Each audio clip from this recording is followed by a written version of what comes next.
দ্রুত সংসদ ভেঙে দিয়ে অন্তর্বর্তী সরকার গঠনের দাবি জানিয়েছেন বিএনপি মহাসচিব মির্জা ফখরুল ইসলাম আলমগীর।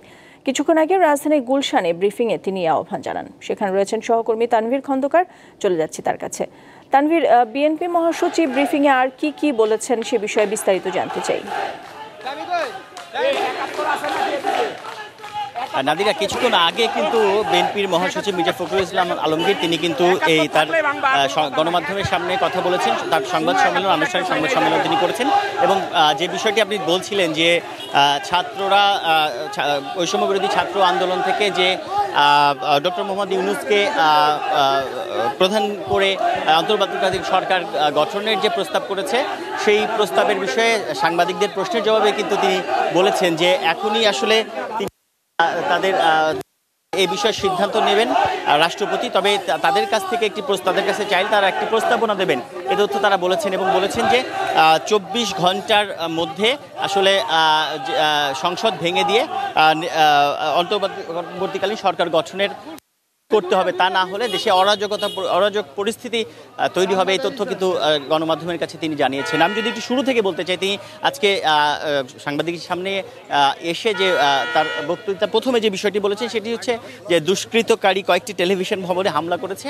এই তথ্য জানিয়ে তারা বলছেন যে এর নিন্দা তিনি প্রথমে জানিয়েছেন এবং আন্দোলনে এই পুরো 36 দিনের যে আন্দোলন, সেই আন্দোলনে যারা প্রাণ হারিয়েছেন তাদের প্রতি শ্রদ্ধা জানিয়েছেন এবং তাদের আত্মার মাগফিরাত কামনা করে তিনি বলেছেন যে অভিনন্দন জানিয়েছেন আন্দোলনকারীরা যাদের জন্য এই বিজয় হয়েছে।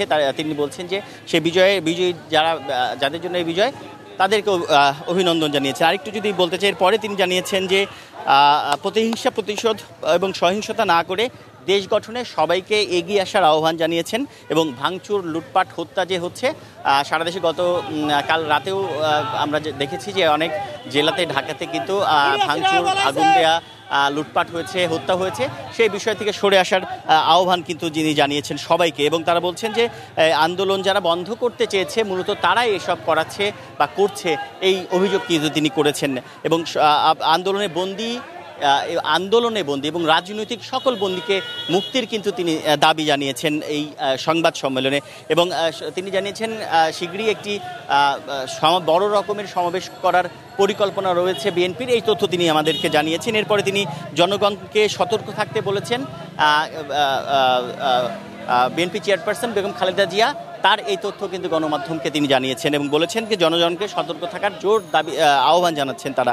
এবং তারেক রহমান, বিএনপির যে ভারপ্রাপ্ত চেয়ারপারসন তারেক রহমান দেশে ফিরবেন কবে, সাংবাদিকদের এমন প্রশ্নের জবাবে কিন্তু তিনি জানিয়েছেন যে তারেক রহমানকে দ্রুত দেশে ফিরে আসার জন্য তারা অনুরোধ জানিয়েছেন এবং তার কবে ফিরবেন এ বিষয়ে সঠিক তথ্য নেই, তবে প্রয়োজন মনে করলে তখন তিনি আসলে দেশে ফিরবেন, এ তথ্য তিনি জানিয়েছেন এবং বিএনপির পক্ষ থেকে তাকে অনুরোধ করা হয়েছে, এই বিষয়টি তিনি বারবার বলেছেন আমাদেরকে।